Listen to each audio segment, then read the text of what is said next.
Hello, Sprouting Healthy Families. This is your host, Rebecca. Today on The Caretakers, we are joined by Kristi Borst, who is the owner of the company Healing Resonance, and her title is Integrative Quantum Healer. I will ask her to explain that to us, but she's also the developer of a program called Perspective Reboot. I just love that title because I want to just dig into that. I think we all have times when we need a perspective reboot. So welcome, Kristi. So glad you could join us today. Thank you very much. Hi, everybody. Thanks for watching here. Yeah. Would you fill us in a bit on your title here of Integrative Quantum Healer? So to explain it a little bit, it's laying of hands, but it's done in person and across any distance. And we are not just physical bodies, we're mind, we're emotion, we're spirit. And this type of healing addresses the non-physical aspects of the person, which actually are part of what creates the condition of the physical. So I usually use the example of how, when we want to create a home, for example, first we have this picture in our head of what we want it to look like. Then either we draw a plan ourselves or we hire an architect and they, do an actual plan. And then, there's the construction phase. And the same is true with our physical bodies and also to some extent our lives. The things that we think about consciously or unconsciously, the energy that we're vibrating, whether that's a love energy or a fear energy, those affect our body, those affect what we're attracting to ourselves. So the quantum part of it just is talking to the fact of it's at a level beyond or before or through the physical. Huh. So if a person were to meet with you, what would the process look like? So a person would come to me for a number of situations. Maybe they have a physical ailment that doctors aren't able to assist with, or they don't want to take heavy drugs, or they have an emotional trauma from childhood that they want help resolving, or they just feel stuck in their lives. So the sessions are an hour, and it would start with us talking about their history. I ask people to give me, a Reader's Digest view of life to date. And as they're talking to me, I get insights. I call them messages of what, might be going on. And then we connect energetically through their intention and my intention and the abilities that I have to go into those problem areas, to kind of get the junk out of the trunk, to make them aware of the unconscious thoughts that they've been sending to their bodies so that they can change the script that they're running. And I do quite a bit of inner child healing. So many times the extreme emotions we feel as adults are based in another time and place. And so one of the gifts that I have and am able to share with people is working with that child self. If you picture yourself as almost like a Russian nesting doll with every age of yourself still inside of yourself, if there's one of those parts of yourself that is not nested properly or seated, it's going to throw everything else off.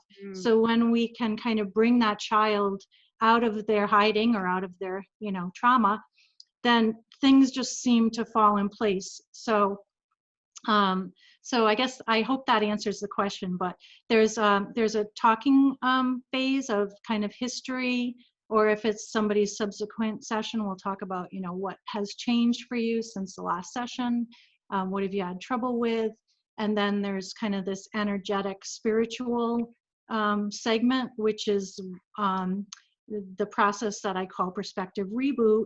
And I call it that, Rebecca, because people can have just shift so dramatically in single session if they're willing to, you know, look at these things and just let them go. Or, you know, sometimes we're looking here and we see struggle and pain, but if we just turn over here, you know, everything's right here, but we're just looking a little bit to the wrong place. Yes, and that is so much the goals for my clients as well, with my company, helping parents who are raising kids on the spectrum, because it's so easy to lose perspective when you're just hyper focused on your child's needs, and your emotional well-being goes to the wayside, and the perspective can get so skewed, which in turn will impact your ability to be a really good parent to your kid.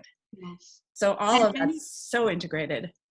Yeah, and I think many times children, not just children on the spectrum, but children in general, are so sensitive to and impacted by our emotions that the best thing we can do for our children is to be emotionally well-grounded and Absolutely. dealing with our stuff, so it's not being unconsciously pushed off to that child.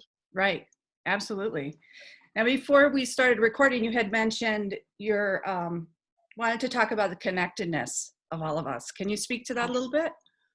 So this is something that, you know, is more well, I don't know if publicized is the word, but more well recognized in Eastern cultures than it is so much in Western cultures. And part of it is just, you know, the way that we experience life in these human bodies is that we see everything through our own eyes. So we think that, you know, that we're the center of, you know, of that world. But we are all connected.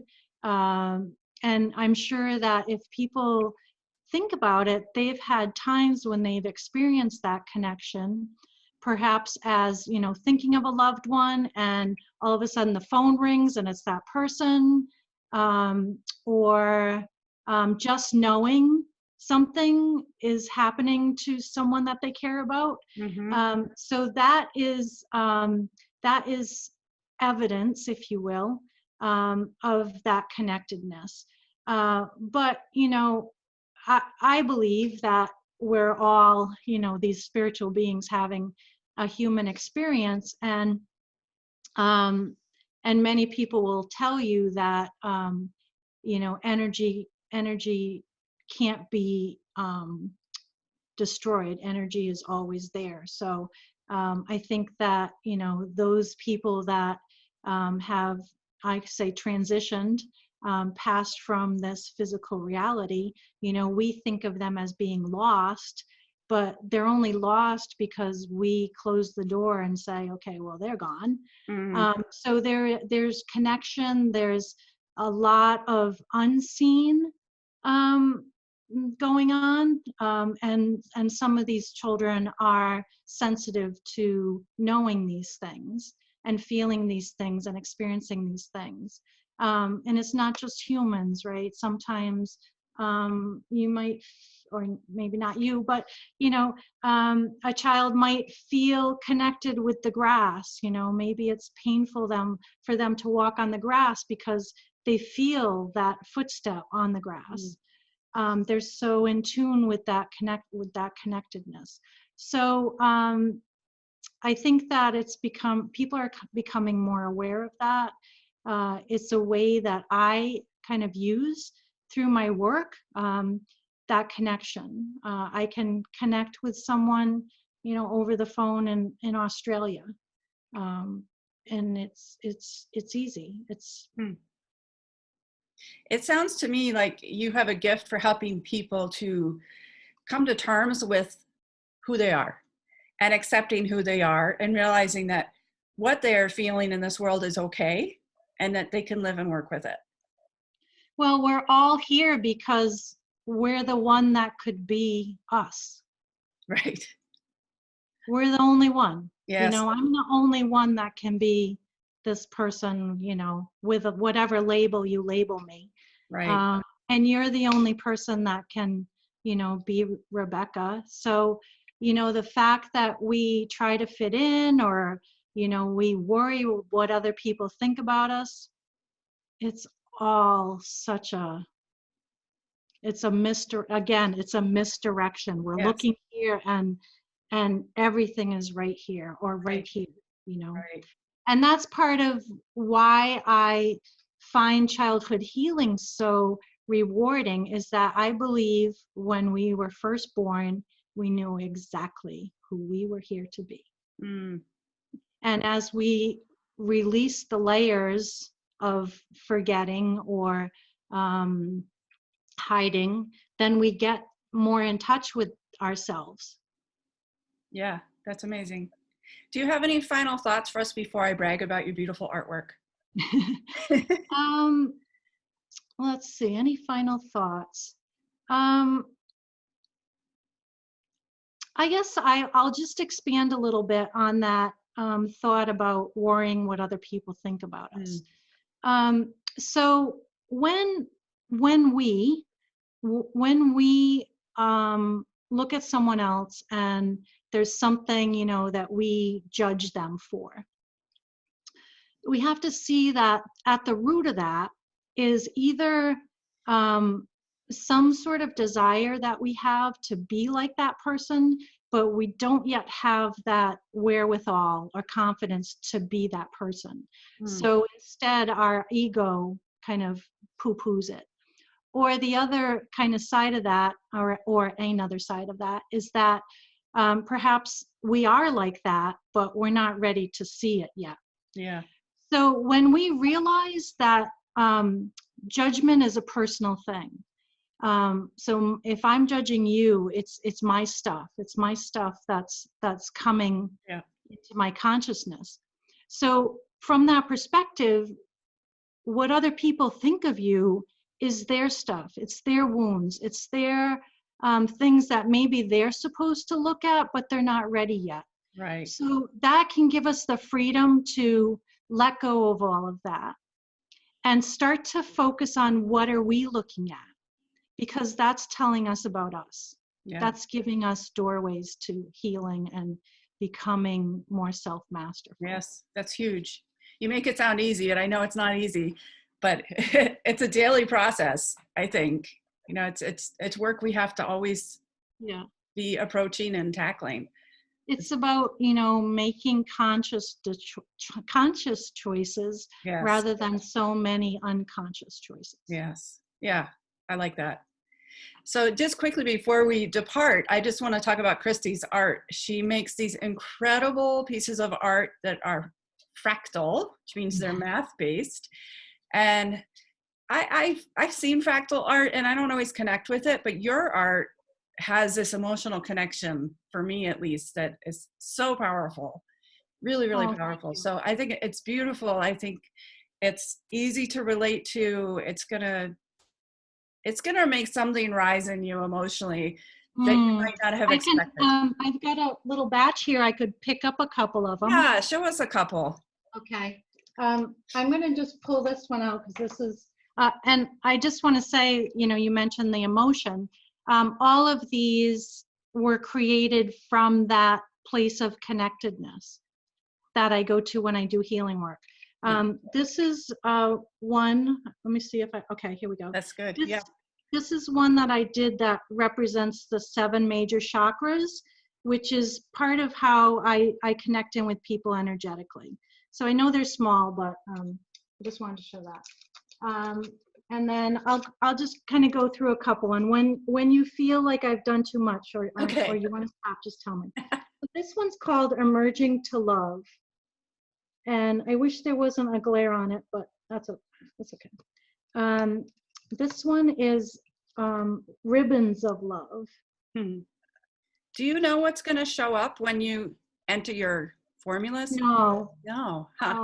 no. This is a chakra one. I'm going to just kind of look, and because I think the next couple ones are chakra ones. Okay. This is fast forward. That's really neat. So some of these, they speak to different people, Yes. or they activate things in our unconscious. Right. This one's called Return to Center. So they're all very different. There are some that I actually kind of created with a specific emotion. For example, this one wanted to do inner peace.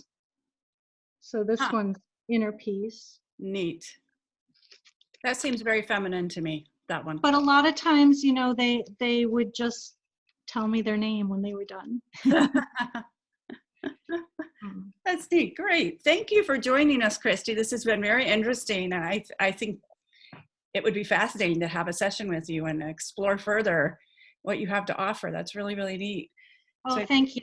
I appreciate it. And if there's anything I can do to, answer brief questions, I'll do that if people want to comment. Yep. You have a beautiful website and very nice blog. So be sure to check that out. We'll put the address in the comments so people can find you. Okay. Thank you very much. Thank you, Kristi.